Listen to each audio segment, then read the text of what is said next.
Welp, we're gonna be making a dragon puppet today. Let's do this. Here are the materials I use. Mixed media paper. I got this one at Ocean State, and it's nice because it's nice and thick. You'll need this for drawing markers if you're using alcohol markers like I do. I use micron pens for the fine lining, and if I want, I sometimes use colored fine liners. White gel pens. These are nice for doing highlights. Posca markers. I use white and black, good for outlines or more highlights. Alcohol markers. I use Ohuhu markers. They're affordable. They're more affordable than Copics, and they are pretty much just as good as quality. And they come in a lot of good colors. Light pad. You'll see why this is important later. Hot glue and glue sticks for gluing. Normal glue sticks and scissors. And cardstock. Black, in my opinion, is better than white. It just is. I don't really know how to explain it, but most of my dragon puppets, except maybe Ivy, I guess, use this black cardstock. First step is to sketch out the puppet. I usually take my sketch that I've already made and just ink over it and turn it into a dragon. Some people will sketch and then redraw it, but if I like how the first sketch comes out, then I ink that one in. That's just how I do it. So you usually start with the head shape. You should probably bring it pretty high up because you're gonna need room to draw the jaw.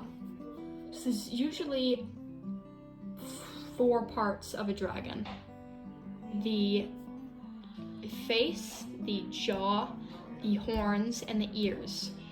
You're going to all draw these separately, but make sure they all match up so that it looks more 3D when you glue it together. If you do it all in one piece, it'll either be way smaller because you have to fit it all in one piece of paper, or it just won't look as high quality, because if you layer the pieces of paper, it gives it a bit more depth and makes it look more 3D. The pencil I recommend for sketching is, I've used this pencil so much you can't really see it, but that is a 4H pencil. 6H is good too. I would recommend anything below 4H. Don't use 2H, don't use B pencils. The reason is because H stands for hard, and the higher the number, the more hard the pencil is. If you have a soft pencil, more graphite will come out, making the lines bigger and harder to erase. But if you use a hard pencil, the lines will be lighter and it will be much easier to erase, which makes them perfect for sketching. So yeah, I guess I'd better get to sketching then. I'll probably put this in a time lapse.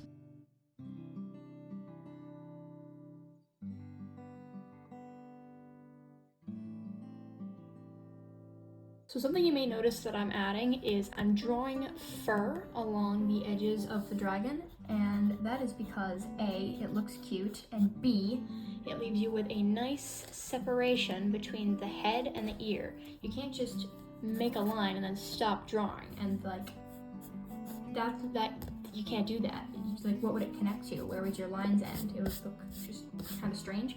So you'd like to add fur to the end. And when you do that, it gives you a nice separation between the head and the ear.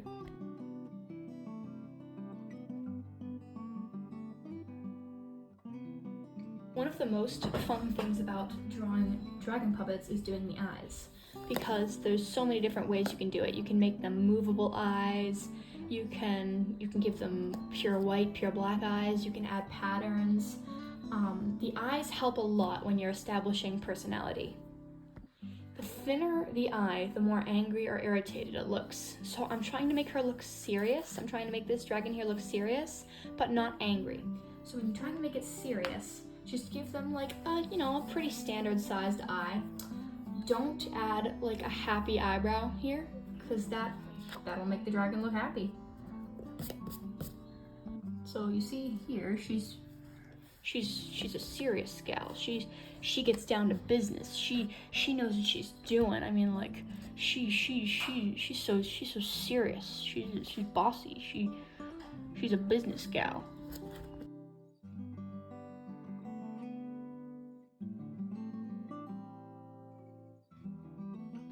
problem that happens with a lot of dragon puppeteers is during the design phase, where they try to make their dragon unique, but it ends up just kind of looking like you've added too much. But you don't want to make it too simple, because then it will look generic or too much like a dragon that somebody's already made. So you want to make it unique, but you don't want to add too much. So I'm theming this dragon here off of rose quartz. I'll probably end up using these types of rosy colors.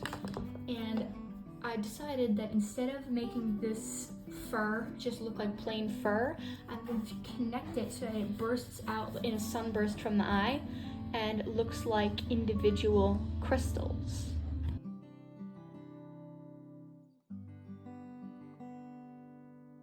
Once you have the design for the face all mapped out and planned out, you should go back and just tweak a couple things, just make sure it looks exactly how you'd want it. So I did a bit of tweaking. It's kind of hard to tell, but I can see it. So once you finish the face, you're gonna move on to the jaw. So because you drew the dragon near the top of the page, there's still quite a bit of room down at the bottom page. This is the size of my hand, and this is how much room you have. About a thumb's worth, if I do say so myself. So what you're gonna do is start with one line. You're just going to go down at the angle that you'd like the jaw to go. I think I want it to be angled a bit more this way to be in line with the top jaw. So once you have that mapped out, you're going to go and just start a line there. That's how far the jaw will go. So you're going to start making these curves. Don't make them too far down or else you won't have room for the base. Start making the curves for the bottom jaw, just like we did at the top. And usually I'll add around 4 curves, usually sometimes 3. As for Sprinkle here, I added 4 curves and then, you can't see it, sorry. I added 4 curves and then some fur at the end to blend in. Once you finish the shape, the general shape of the bottom jaw, I like to add fur. So I curve down, swoop up, small fur, bigger swoop, smaller swoop, and then connect it with one more spike. So once you have that all planned out, you're going to just quickly tear this page off. So do that. So next up is drawing the ear. So now that we've got our face design freed from the clutches of the notebook, you're going to position it around near the edge of the paper. Trim the edge of the paper so it's a little easier to see. So you're going to, where's my pencil? Here we go. Just look at it. Just line it up with the edge of the paper and figure out which direction your ear is gonna go. I'm gonna make it curve downward like this.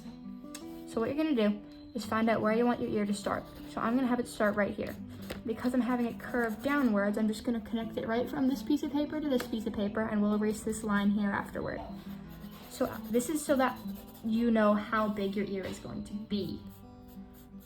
So I'm gonna start drawing the ear. I like making the frilly ears like this. They're very fun to draw, and in my opinion, fairly simple.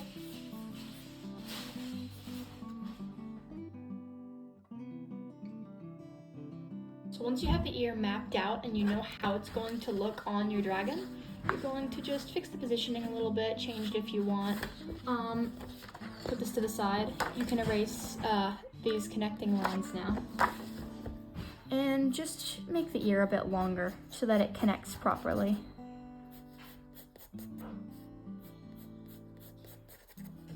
And there you go.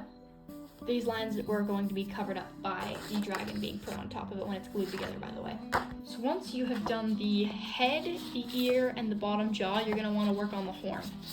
So you'll need this again. I forgot to erase the connection lines, but... So anyway, you're gonna work on the horn. So you're gonna do this in the same process that you did with the ear with, by putting the face design near the edge and just mapping out what you think the horn will look like. So I'm gonna do that real quick. One time lapse later, I have an outline of a horn. So you can either place the dragon design back on top to see how that would fit, but I prefer doing it the other way around and putting the dragon design underneath the horn. Try moving this. So here you can kind of visualize where the rest of the design would be. You can kind of see it a little bit through the paper, at least I can. And you just figure out where you want the horn to go, and yeah, I think that fits perfectly fine. Zoom out a little bit, there we go.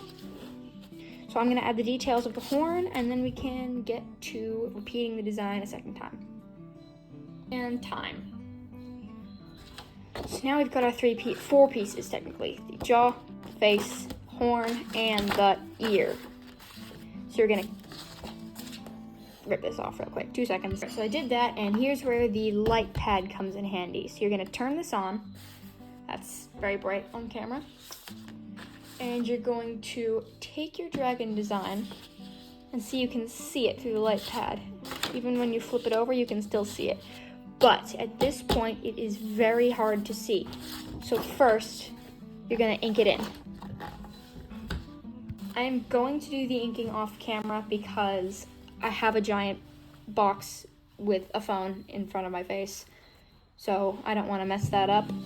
And so yeah, I'll be back in like 5 minutes, but for you it's gonna be like half of a second. So anyway, bye. Okay, so I said I'd be back in like 5 minutes, but it's been like 5 hours because I had to take a break. So here's how they came out. Yep, so she's very crystalline. That's like, you know, curvy but crystal, and this one is just like, you know, they're crystally. So we've got to repeat this but backward. So here's what we're gonna do. Paper, light pad. Okay, so what we're gonna do is take our design here. This is testing for inking, but flip it around and see, you can still see it. Even when you put another piece of paper on top, you can still see the design. So I'm going to go over and re-ink this all on this new piece of paper, and then come back after that. I will also do this off camera. It is like 7:30 right now, so I will not be taking another break. So I'll be back in just a second. Okay, so that's everything done. I've got it all colored, not colored, fine line. I did this side in blue. So now we've just got to get to coloring. So for the good side, I'm going to be doing R10, R9, R1, and R5 for rose quartz colors. And I have not decided what I'm going to do for the blue side. Probably brilliant blue, royal blue, cerulean blue, and sky blue. So yeah, I think that's our color palettes. So yep, here we go. I guess I better get to coloring. I might also do this part off camera, but I'll think about it. Okay, so I colored it and cut it off camera. I've kind of decided I want to make it ruby themed rather than rose quartz themed, and I did the other side in blue, so it's gonna be ruby and sapphire. Horns, bottom jaw, ears, and the other stuff. So now we have to layer it, which means we take the black cardstock and a glue stick, and we just spread glue all along the underside and glue it to the sheet of cardstock and cut it out again, and that will make it thicker and sturdier. So I'm gonna do that real quick. So I colored the art and cut it out off camera, and I layered it on cardstock, so that's done. So we've got all of our pieces, and so now we're gonna do a little test assembly, so I'll do that real quick. Okay, that looks good. And the other side is just an exact copy, so it'll be fine. So next up, we've got to make the base. So let's do that then. Start with a piece of cardstock, and you figure out how long you want the top of the base to be, or how thick rather. And I'm gonna do about 1.5 inches. So we're going to fold the cardstock over like this. And then we're going to fold it over one more time. And we're gonna cut this strip here off. So once you have your piece cut out, you can put these to the side and just take a glue stick and glue this down so it's one solid strip. Like that. All right, so once you glue it in place, you've just got to fold this piece in half. You just line up these edges, pull your finger through, and fold it in half. I've gotta hurry, this video has to be out by the end of today. Alright, so once you've got it folded in half, you're gonna repeat the same step for this piece, but with a piece half the size thickness of this.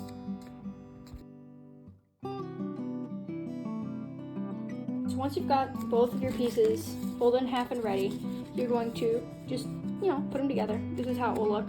And if you're making the type of puppet that will have the jaw not completely matched up and slightly behind it, like I am, you're just going to snip like a ½ inch off the edge, like that much.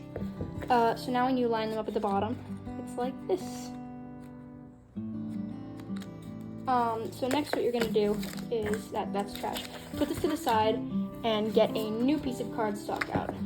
Because I'm using black cardstock, I find it's easiest to draw it with a white pen. So I've got one of these here.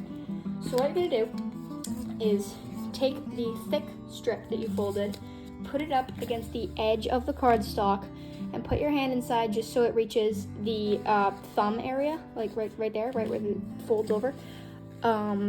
Or at least, right to the edge of the paper. And just hold that down and just make a couple marks to show where that was. Even that is enough. And now you are going to cut slightly outside the lines like this. Just cut straight forward until it makes a triangle.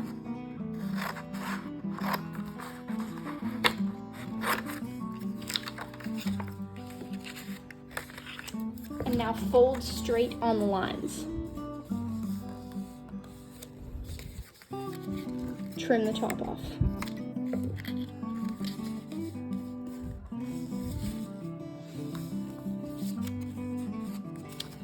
So now you have a piece that looks like this and fits nicely inside of your base strip.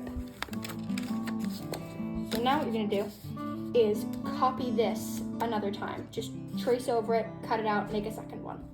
And then you're gonna do the same exact thing, but to fit this piece.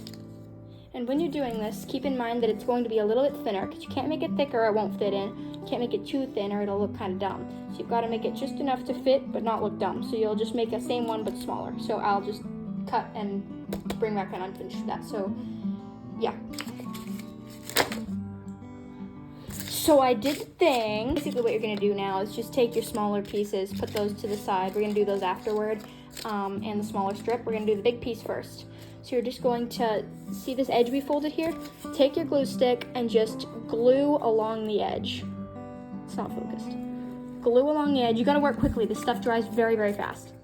So you just gotta quickly glue along the edge, make sure it's evenly coated, and then put it inside of this strip we made and make sure it's in there all the way. You need to just push it in a little bit. Once you have that glued in, you're just going to take scissors and trim this edge here. You don't need this part. It's just gonna get in the way. You don't want it. So cut that off. And repeat this process for the other side. Put glue on the edges, stick that in there.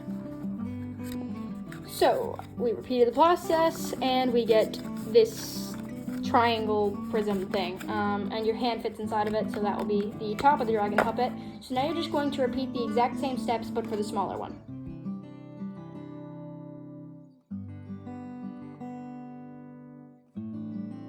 Okay, so once you've got that step done, you're probably still gonna have a strip of cardstock left. So what you're gonna do is just cut a piece off, pretty standard size, and shape it into a kind of like a hexagon shape. Just cut these bits there. Sorry, someone's opening a door. And once you've got this, just try and trim it to be sized. Doesn't really matter, but I'm a perfectionist. So fold in half and put glue all along the inside. You've got to make sure to stay in place, because this is the hinge that will let you control the puppet. Attach this to one half. Put your other piece in. Position them where you want them to go.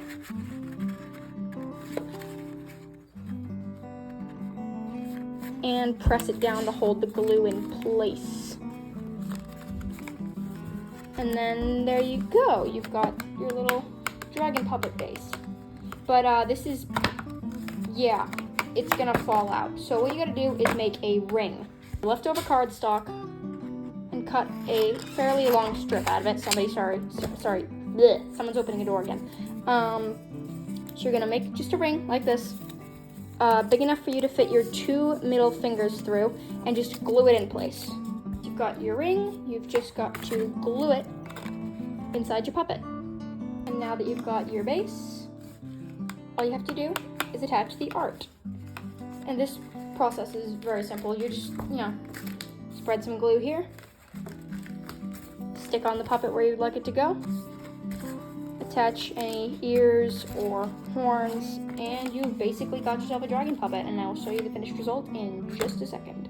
Gluing this in place, I want to explain something. There are way more bases than this. This is just the standard triangle base that almost all puppeteers start out with.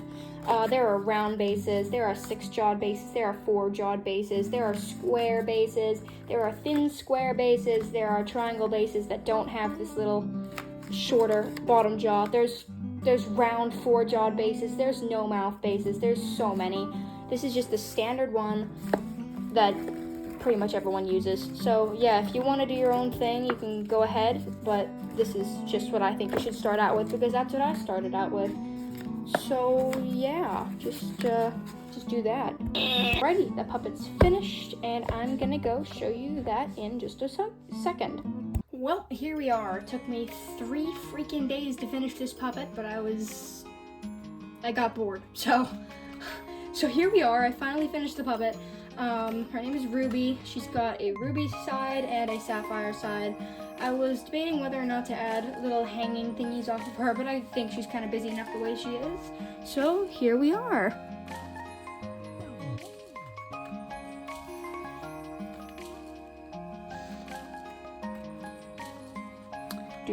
This is kind of hard to control because she's got a lot of weight in the back, but here's what it looks like from the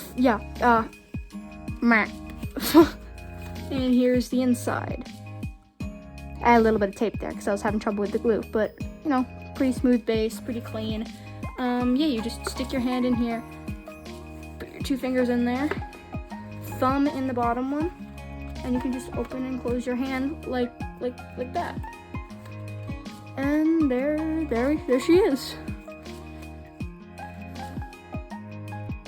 Well, yeah.